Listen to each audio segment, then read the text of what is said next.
This short video introduces you to some employer top tips for getting a job. The employers share their experience and ideas for researching and applying for a job, creating a CV and being successful at interview. Whichever industry they represent, they all agree on the basics. Do your background research before applying, highlight your skills and experiences, double-check your CV and prepare well for your interview.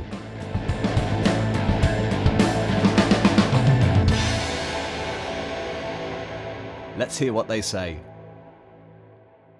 Applying for a job. First of all, do your research. Find out about the organisation you're going to. We want to know that you really are interested in us and that you've looked us up and think that we're the right organisation for you. Information is essential. It's key. Research your target. I'm sure you know how to do that. The internet is full of opportunities to research a target of any sort. So we're looking for an application form that stands out, that's got something slightly different to the others. That could be some training you've done or some experience you've had. Now the first and most important thing is to make sure you've got a sensible email address. I would say just use your name and a number and avoid using stupid words, nicknames, any slang. Make sure that you don't send a blanket email to more than one person at a time. As a recipient of these emails, you want to see that the applicant has really researched the firm. They know who they're applying to, they know who to contact, and they actually address it to you by name.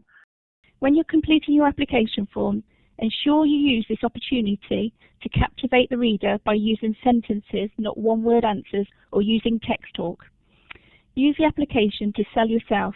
Tell us about all your successes you've had and any other interesting facts that would help you get through to the next stage. What skills and experience do you have? It's always a huge advantage for people to have some relevant work experience. Working in an accounts department for a company or any sort of careers type thing that you've done through school. Again, you emphasise your studies, your relevant skills, including in particular IT. Can't stress enough how much of a role that IT plays in the current workplace. Think of examples of where you've used your skills, so in Saturday jobs or in working in teams at college or whatever it might be.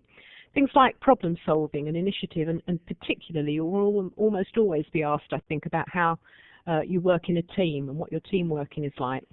Good IT skills obviously fundamentally necessary for any job these days, and certainly the basic Microsoft Office applications are a minimum. And if you've got some flair, you've done some volunteering, you've been on a Duke of Edinburgh award scheme, you've been in the Cubs, you've done gardening for old people, whatever it is, tell your new employer about that. He will be impressed. It will make you stand out. Microsoft Office is really important for all of my guys that come into site, certainly from a office-based point of view. Even in the gym, they need to be computer literate. We do a lot of our communication through mobiles and messages, so having a good understanding of that, and obviously massive at the moment is social media. So if you can use Facebook, Twitter, that will put you in good stead for any sort of interview you go to, really. The work experience tends to be the quality of the work experience, not quantity. But even if you've done a 6-week placement and got some good transferable skills, that's what we're looking for, really. When I say transferable skills, I mean skills that can be used for any job in any organisation. So teamwork, communication, organisation, customer service, and so on. Get your CV right. Keep your CV to 2 pages and information that is relevant to the position you are chasing. Show that you can spell, show that you can set out a sentence. So I would try to make sure your CV fits to 2 pages and that any cover letter fits to a single page. It's inexcusable to have bad grammar or spelling in a CV or a cover letter. It's an instant black mark on their application. Again, the CV needs to be very clear, well laid out, easy to find our way around, no more than 2 sides of A4. Finally, make sure it's free of big spelling and grammar errors. Again, obvious, but I was surprised to see that how many people hadn't taken the time to give their application to a friend or family member just to look over and make sure that what they were handing in, the spelling was right, the grammar was right, it made sense. The interview. Remember, the people who are going to be interviewing you are probably your parents' age.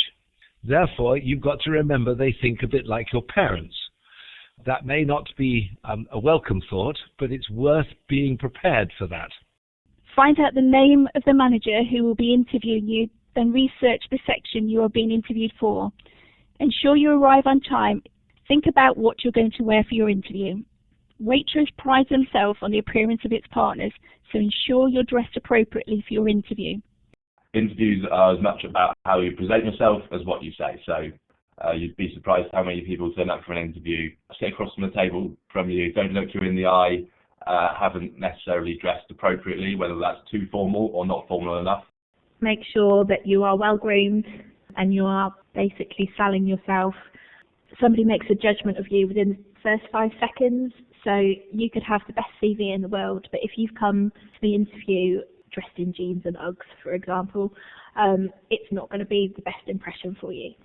So looking professional, appropriate clothes, nice and clean and tidy, clean nails, shoes, tidy hair, appropriate makeup and jewellery, and then behaving in a professional way. So smiling when you say hello to the panel, trying to be as relaxed as you can, being friendly, showing interest in what the interviewers are saying to you.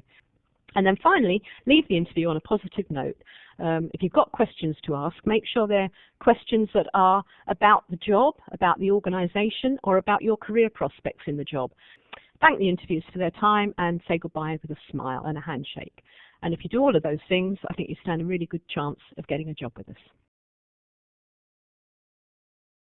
To watch the interviews in full, please visit our YouTube channel called Webinar Skills for Employment.